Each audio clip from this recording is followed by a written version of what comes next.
கர்த்தருடைய பரிசுத்த நாமம் மகிமைப்படுவதாக. என்னுடைய முழு பெயர் காந்திமதி. நாங்கள் இருக்கிற தச்சநல்லூர் பகுதியில் இருக்கிறோம்.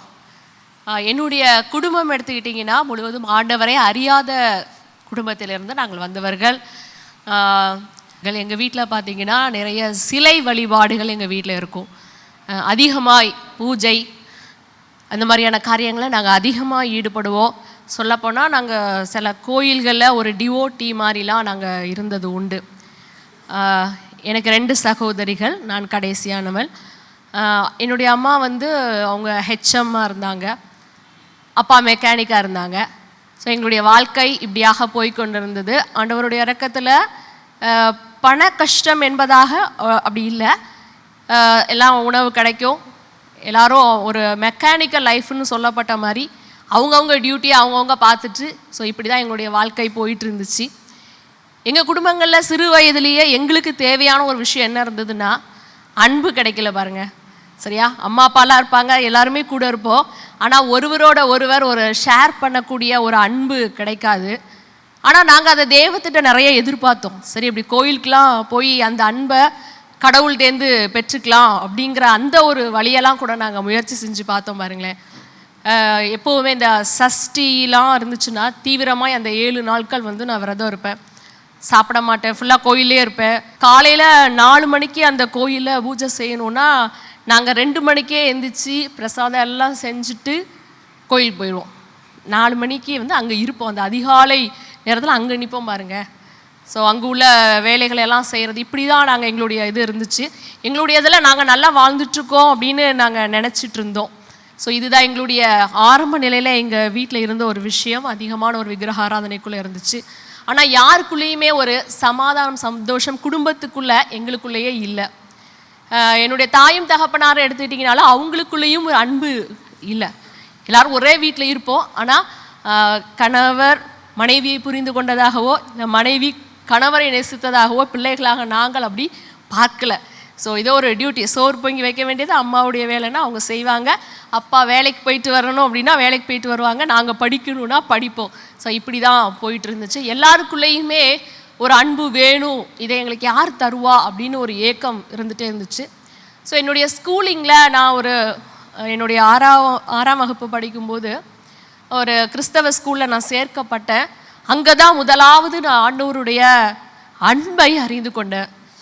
அவங்க சொன்னாங்க ஏசப்பா அப்படிலாம் அவங்க சொல்லும்போது, இன்னும் ஒரு தகப்பனுடைய ஒரு அன்பை கொடுக்குற மாதிரி, ஒரு தாயுடைய ஒரு அன்பை கொடுக்குற மாதிரி தான் அவங்க எங்களுக்கு சொல்லி கொடுத்தாங்க. ஏசப்பா உன்னை நேசிக்கிறாங்க, ஏசப்பா உன் மேலே அன்பாக இருக்கிறாங்க. அப்படியா, கடவுள் நேசிக்கிறாரா? நானும் இவ்வளோ நாள் நம்ம ட்ரை பண்ணிலாம் பார்த்தோமே. அப்படிங்கும்போது அந்த ஆண்டவருடைய அன்புக்கு நேராய் கொஞ்சம் கொஞ்சமாக நடத்தப்பட்டேன். உண்மையாகவே இந்த உலகத்தில் எனக்காக, நமக்காக, நாங்கள் செய்த எல்லா பாவங்களுக்காக உயிரையே கொடுத்து நேசித்த ஒரு கடவுள் இருக்கிறாரா அப்படின்னு நான் அன்னைக்கு தெரிஞ்சுக்கிட்டேன். ஸோ அந்த அன்பை நோக்கி நாங்கள் ஒவ்வொருவருமே நகர ஆரம்பித்தோம். ஆனால் அது முழுமையாய் இல்லை. ஆனால் ஏசு எங்கள் வாழ்வில் வந்தார். எல்லாருடைய வாழ்க்கையிலையும் ஒரு தருணத்தில் ஏசு அறிவிக்கப்படுகிறார். அவருடைய நேசத்தை வெளிப்படுத்தும்படிக்கு நம்ம எல்லாருக்குமே சான்ஸ் தரார் பாருங்க. ஸோ என்னுடைய வாழ்க்கையிலையும் அது நடந்துச்சு. ஆனால் மறுபடியும் முழுமையாய் அந்த அன்பை நான் ஏற்றுக்கொள்ளலை. இங்கேயும் இருப்பேன், வீட்டில் உள்ள இந்த வழிபாடுகள்லையும் நான் இருப்பேன். இயேசுவும் ஒரு தெய்வம் அப்படிங்கிற மாதிரி தான் எங்கள் வீடு இருந்துச்சு. எல்லா ஃபோட்டோஸும் இருக்கும். கடைசியாக இயேசுநாதருக்கும் ஒரு ஃபோட்டோ போட்டிருப்போம், அவருக்கும் ஒரு பீடி பல்பு போட்டிருப்போம். சரியா, இயேசுவும் தெய்வம், ஏசப்பா மட்டும் தெய்வங்கிற ஒரு எண்ணங்கள் அப்போக்குள்ளே இல்லை எங்களுக்கு. ஸோ இப்படி தான் எங்களுடைய வாழ்க்கை போயிட்டு இருந்துச்சு.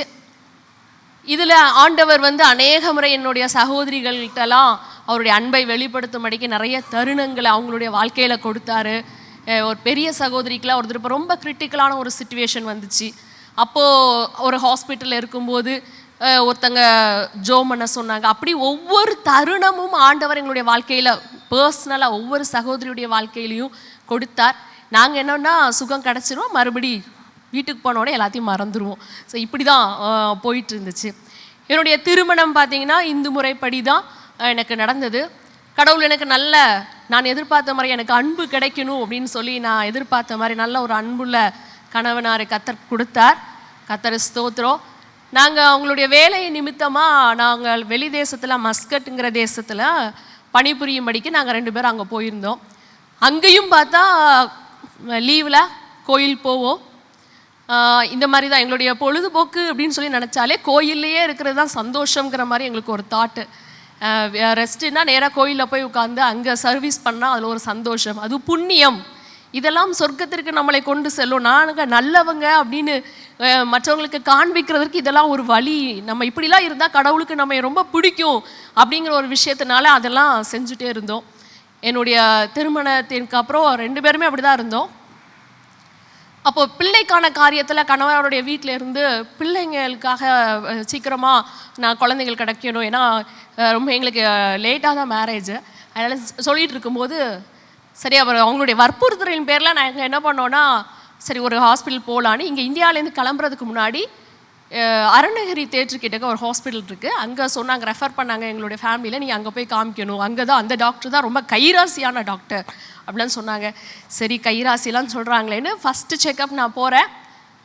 அப்போ போகும்போது டெஸ்டெல்லாம் எடுத்துகிட்டு சொன்னாங்க. ஃபஸ்ட்டு டெஸ்ட்டு எடுத்துகிட்டு என்னை கூப்பிட்டு சொன்னாங்க, இந்த டாக்டர்ஸ்லாம் அந்த கடைசி நேரம் இந்த ஐசியூ முன்னாடி நின்னா எப்படி டென்ஷனாக பேசுவாங்க, அந்த மாதிரி கூப்பிட்டு உட்காருங்க அப்படின்னு தண்ணி குடிக்கிற மாதிரி அப்படிலாம் சீரியஸாக இருந்துச்சு. என்னாச்சுன்னா, இது என்ன உங்களுக்கு ரிசல்ட் இப்படி இருக்குமா, உன்னுடைய சரீரத்தில் நீ கர்ப்பம் தரிப்பதற்கான எந்த வாய்ப்புகளுமே இல்லைன்னு இந்த ஸ்கேன் ரிப்போர்ட் சொல்லுது, இந்த பிளட் டெஸ்ட் அப்படி சொல்லுது அப்படிங்கிற மாதிரி சொன்னாங்க.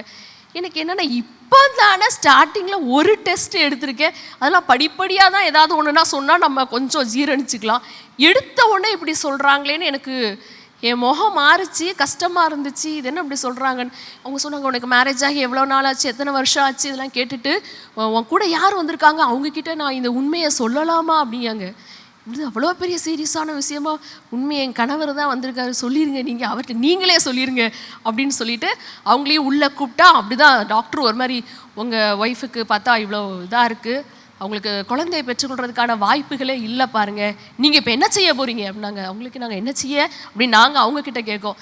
உடனே அவங்க சொன்னாங்க, இது ரொம்ப கஷ்டம், வேணா உங்கள் ஒய்ஃபை நீங்கள் இங்கேயே விடுங்க, அவங்க இங்கேயே இருக்கட்டும், நாங்கள் ஒவ்வொரு ட்ரீட்மெண்ட்டாக கொடுத்து முயற்சி செஞ்சு பார்க்கலாம், ஆனால் ரிசல்ட் இப்படி தான் காமிக்குது அப்படின்னாங்க. இவங்க சொன்னாங்க, எனக்கு அழுகியாக வந்துருச்சு, இது என்னடா இவ்வளோ சீரியஸாக சொல்கிறாங்க அப்படின்ட்டு. அப்போ இவங்க சொன்னாங்க, இல்லைம்மா இந்த இந்தியாவில் இப்படி தான் பயம் கட்டிகிட்டே இருப்பாங்க, நீ இதை யார்கிட்டையும் சொல்லாத, நம்ம தான் ஃபாரின் டிக்கெட் போட்டோமே, வெளிநாட்டில் போய் நல்லா பார்க்கலாம், அங்கே சூப்பரான மெடிசின்ஸ் எல்லாம் இருக்குது பார்த்துக்கோ அப்படின்னு சொல்லிட்டாங்க. சரி நமக்கு ஒரு நம்பிக்கை, இந்திய டாக்டர் கைவிட்டாலும் வெளிநாட்டு டாக்டர் அது காப்பாற்ற மாட்டாரா அப்படின்னு சொல்லிட்டு ஸோ நாங்கள் மஸ்கட் தேசத்துக்கு போனோம். அங்கேயும் வலைவீசி தேடி நல்ல டாக்டராக கைராசியான டாக்டராக இருக்கணும்ல அப்படின்னு சொல்லிட்டு ரொம்ப தேடினோம். அதே மாதிரி ஒரு டாக்டர் கிடச்சாங்க பாருங்கள், ஒரு பிராமினமாக நம்ம இந்திய தேசத்துலேருந்து அங்கே வேலைக்கு போயிருக்கிற ஒருத்தங்க தான். அப்போ அவங்கள பார்த்தோன்னே ரொம்ப சந்தோஷம், அவங்ககிட்ட போய் எல்லாமே சொல்கிறேன், இந்த மாதிரி நான் செக்கப் வந்திருக்கேன், எங்கள் வீட்டில் ரொம்ப எதிர்பார்ப்புகள் இருக்குது என் கணவராருடைய வீட்டில், அதனால் எங்களுக்கு டெஸ்ட் எடுக்கணுன்ட்டுனேன். அவங்களும் இதே மாதிரி டெஸ்ட் எழுதி கொடுத்தாங்க. அதே மாதிரி ரிப்போர்ட்டை காமிக்கிறேன், அந்த மேடமும் இவங்களும் கூட பிறந்தவங்களா என்னன்னு தெரியல பாருங்க, அதே மாதிரி சொன்னாங்க, இது என்ன ரிசல்ட்டு, இப்படி ஒன்று உங்களுக்கு குழந்தை பெற்றுவதற்கான வாய்ப்பே இல்லை அப்படின்னு சொல்லி சொன்னாங்க. இன்னும் அதே டாக்டர், அப்போ நாங்கள் டாக்டர் நம்ம மஸ்கட்டில் இருக்கிறோம், நீங்கள் என்ன ட்ரீட்மெண்ட்னாலும் எடுங்க, எவ்வளவு செலவானாலும் பரவாயில்ல, எங்களுக்கு கம்பெனி பேர் பண்ணிக்கிடும், எல்லாம் செஞ்சுக்கலாம்.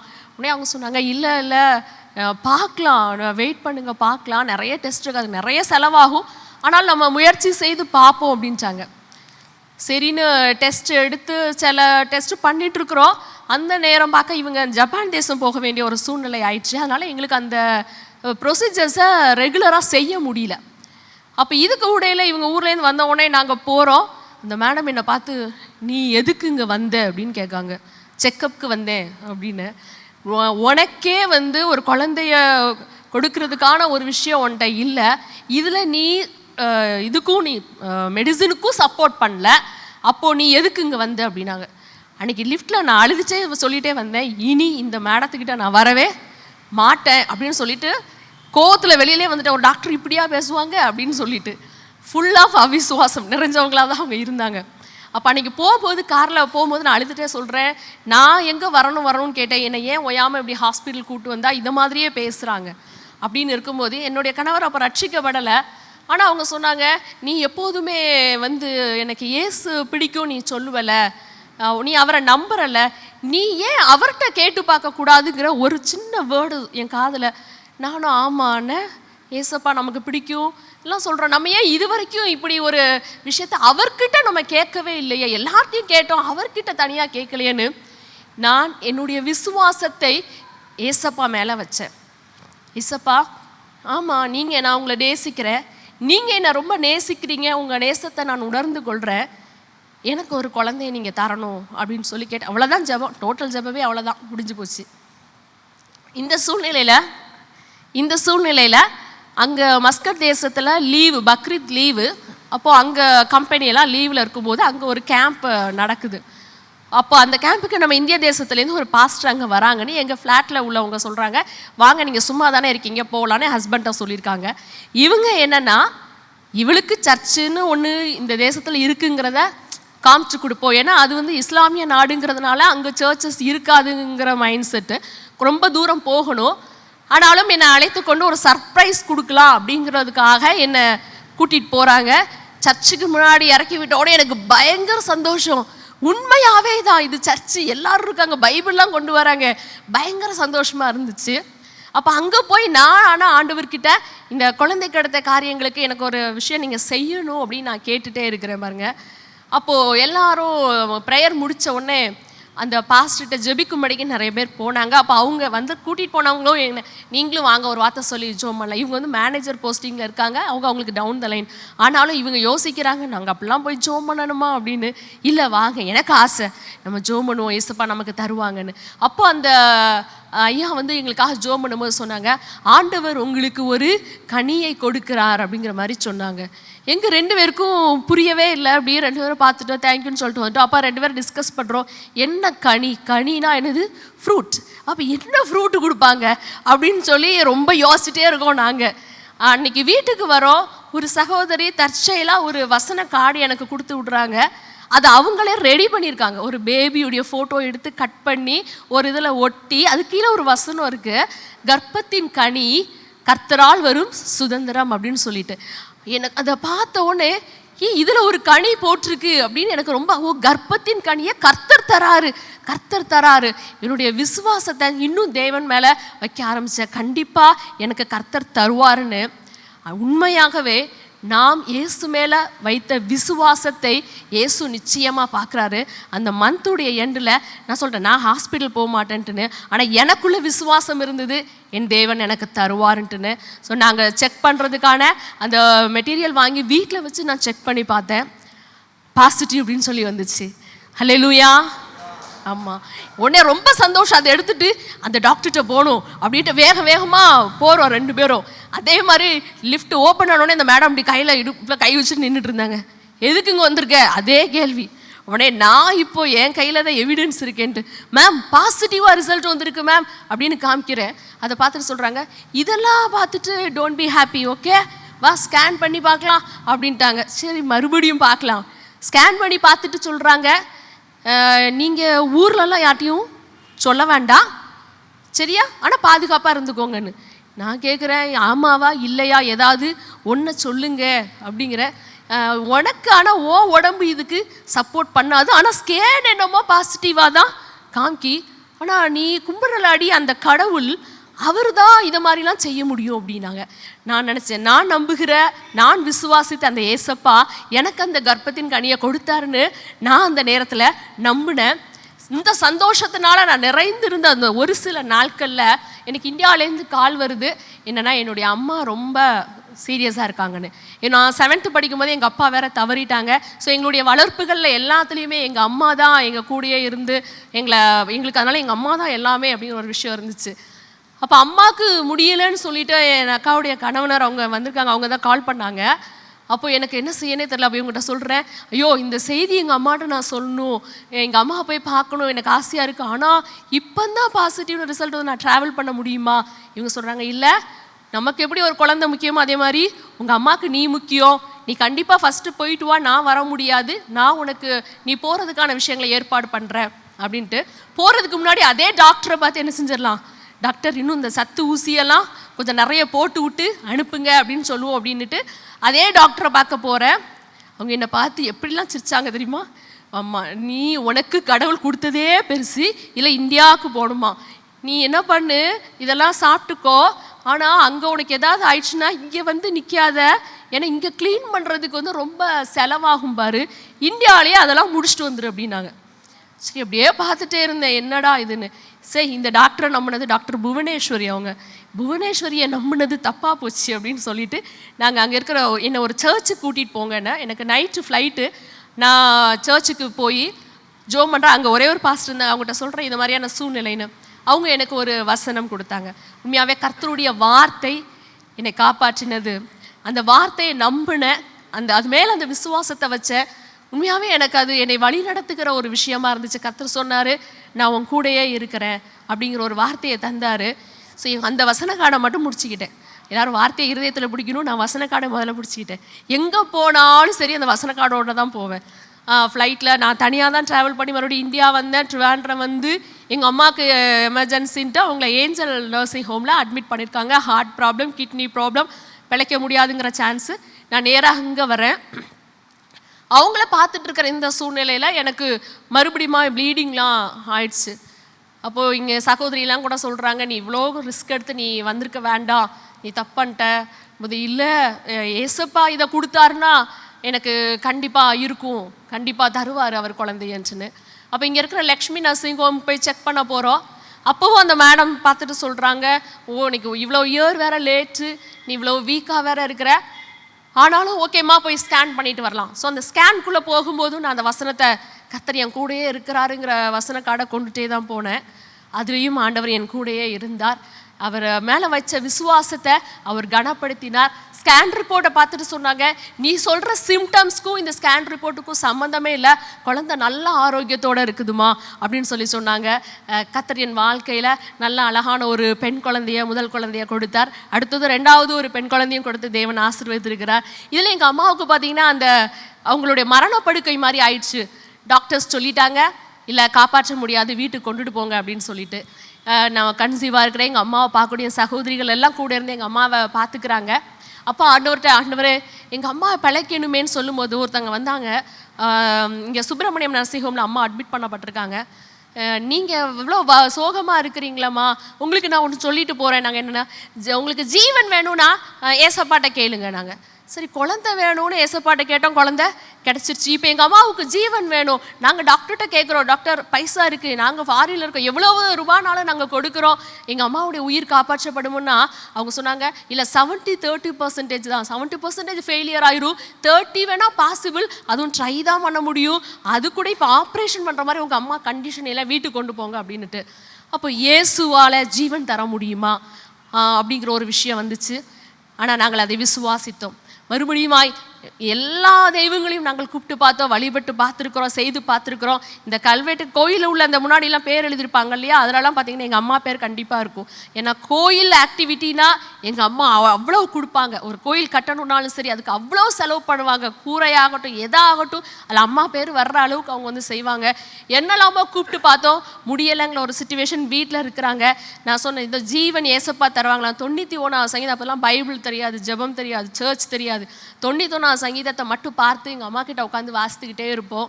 எங்கள் அம்மா ஒவ்வொரு நாளும் அப்படியே ரெக்கவராக ஆரம்பித்தாங்க, உணவு எடுத்துக்கிட்டாங்க, எந்திரிச்சு உட்கார ஆரம்பித்தாங்க. அம்மா இப்போ நல்லா இருக்கிறாங்கங்கிற கண்டிஷனில் நாங்கள் சுப்பிரமணிய ஹாஸ்பிட்டலுக்கு மறுபடியும் கூட்டு போகிறோம். இப்போ ஆப்ரேஷன் பண்ணலாம், ஏன்னா அம்மா இப்போ கொஞ்சம் நல்ல பலன் ஆயிட்டாங்கன்ட்டுன்னு. அந்த டாக்டர் பார்த்துட்டு, அப்போ தான் என் ஹஸ்பண்ட் வெளிநாட்டிலேருந்து மறுபடியும் எங்கள் அம்மா கூட வந்திருக்காங்க. எங்கள் அம்மா ரொம்ப சிக்காக படுத்திருக்கும் போது அவங்க பார்த்தவங்க, இப்போ மாதிரி முடியாதுன்னு சொல்லும்போது அவங்க கூட இருந்தவங்க திருப்பி இங்கே விட்டுட்டு அவங்க போயிட்டாங்க. நாங்கள் எங்கள் அம்மா கூட இருந்து பார்த்தோம். இப்போ மறுபடியும் வந்திருக்கிறாங்க. டாக்டர்கிட்ட நாங்கள் செக்கப் போகும்போது டாக்டர் வந்து எங்கள் அம்மாவுக்கான டெஸ்ட் எடுத்துகிட்டு பார்க்குறாங்க.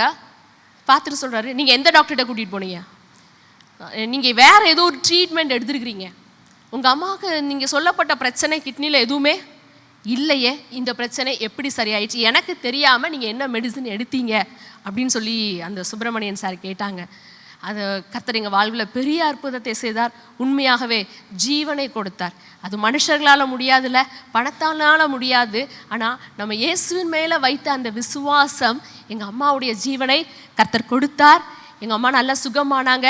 இதே என் கணவர் எங்கள் அக்கா வீட்டில் எல்லாருமே பார்க்குறாங்க, எங்கள் அக்காவுடைய கணவர் எல்லாருமே பார்க்குறாங்க.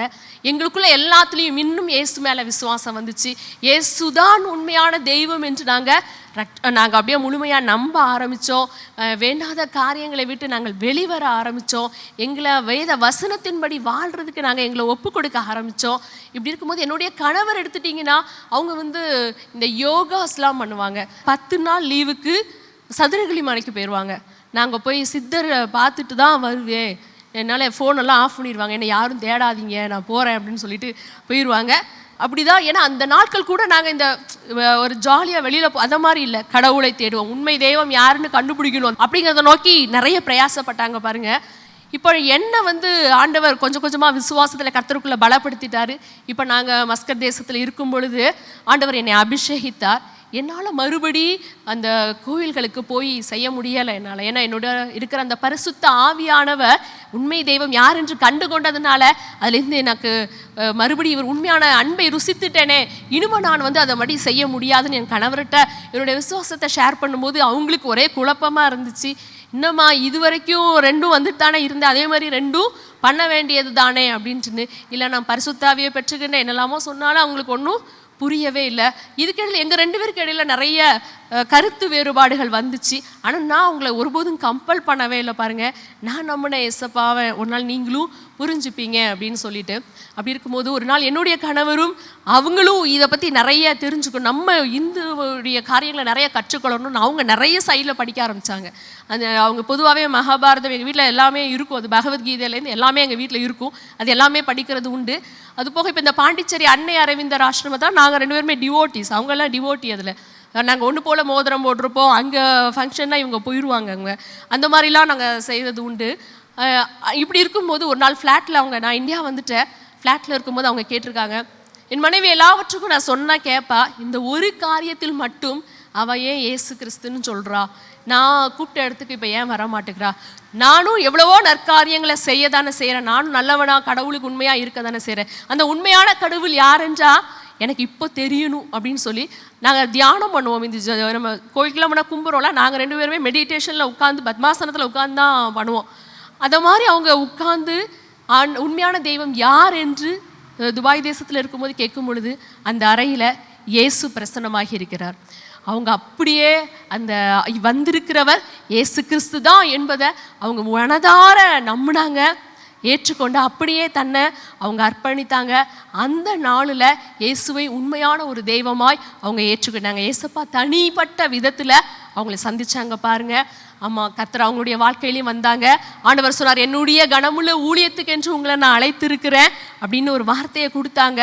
அதனால் அவங்க விரும்பி ஒரு ஜாப், அது பெரிய எம்என்சி கம்பெனி, இந்த ஜாபு வேணும், இந்த பொசிஷன் வேணும்னு பல லட்சங்கள் சேலரி இருந்துச்சு பாருங்க, அதில் இருக்கிறாங்க. இப்போ ஆண்டவர் ஊழியத்துக்கு வா அப்படின்னு உன் கணவர்கிட்ட சொல்லு அப்படின்னாங்க. எப்படி வருவாங்க, இப்போந்தான் எம்என்சி கம்பெனி, நல்ல ஜாபு, ரொம்ப ஆம்பிஷன், இவ்வளோ பிளானில் இருக்கிறாங்களே, வருவாங்களா, நீ ஒரு வார்த்தை சொல்லு அப்படின்னாங்க. அந்த வார்த்தையின்படியே கணவர் அதுக்கு அப்படியே கர்த்தருக்கு தன்னை ஒப்பு கொடுத்தாங்க. நாங்கள் ஆண்டவருக்கு என்று ஊழியம் செய்யும்படிக்கு மறுபடியும் அங்கே வேலையை ரிசைன் பண்ணிவிட்டு அழைத்தவர் உண்மையுள்ளவர். ஆமேன் ஆமேன். இது வரைக்கும் நடத்துகிறாரு. உண்மையாகவே அந்த துபாய் தேசத்தில் நான் இருக்கும்போது பணங்கள் உண்டு, ஃபர்னிஷ்டு ஃப்ளாட் உண்டு, எல்லாமே இருக்கும், ஏசி கார் ஃபுல்லாக இருக்கும். ஆனால் அங்கே சமாதானம் இல்லை, அங்கே சந்தோஷம் இல்லை, அங்கே அன்பு கிடைக்கலங்க. ஆனால் ஆண்டவராக இயேசு கிறிஸ்து என்னைக்கு எங்கள் வாழ்க்கையில் வந்தாரோ இவைகள் எல்லாம் எங்களுக்கு கிடச்சிச்சு. ஆண்டவர் நல்ல ஒரு திருச்சபையில் எங்களை நாட்டினார். இந்த இடத்துக்கு வர்றது அப்படின்னா இங்கே நாங்கள் பெற்றுக்கொண்ட நன்மைகள் ரொம்ப ஏராளம். அதுக்கு நாங்கள் கர்த்தருக்கு முன்பாக உண்மையுள்ளவர்களாக நன்றியுள்ளவர்களாக இருக்கணும். ஏன்னா கர்த்தருடைய வார்த்தையின் வெளிச்சங்களை இந்த இடத்துல நான் நிறைய கற்றுக்கின்றேன். நான் பைபிள் காலேஜஸ்லாம் முடிச்சிருந்தாலும் கூட அநேக சத்தியங்கள் அப்படியாக போதிக்கப்படவில்லை. வெளியில் கர்த்தருக்குள்ள அனுதினமும் வளருகிற ஒரு வளர்ச்சி எனக்கு வெளியில் கிடைக்கல பாருங்களேன். நிறைய பகுதிகளுக்கு நான் போயிருக்கிறேன், இடங்களுக்கு சர்ச்சஸ்க்கு போயிருக்கிறேன். ஆனால் கர்த்தருக்குள்ள அனுதினமும் ஒரு வளர்ச்சி, அனுதினமும் ஒரு பரிசுத்தம், அனுதினமும் அவரோடு உள்ள ஒரு ஐக்கியம் அப்படிங்கிறது இந்த திருச்சபைக்கு வந்ததுக்கப்புறம் தேவன் எனக்கு கற்றுத்தந்தாங்க. ஒரு முறையான ஜப வாழ்க்கை, ஒரு முறையான வேத வாசிப்பு, குடும்பத்தை எப்படி கவனிக்கணும், அன்பு செலுத்தணும், இந்த காரியங்கள் எல்லாமே கர்த்தர் என் வாழ்க்கையில் செய்தார். கர்த்தருக்கு கோடாடு கோடி ஸ்தோத்திரம். இன்னும் இந்த குடும்பங்களுக்காக, உங்களுடைய ஊழியங்களுக்காக நீங்களும் ஜெபித்துக் கொள்ளுங்க. கர்த்தருக்கு மகிமை உண்டாகட்டும்.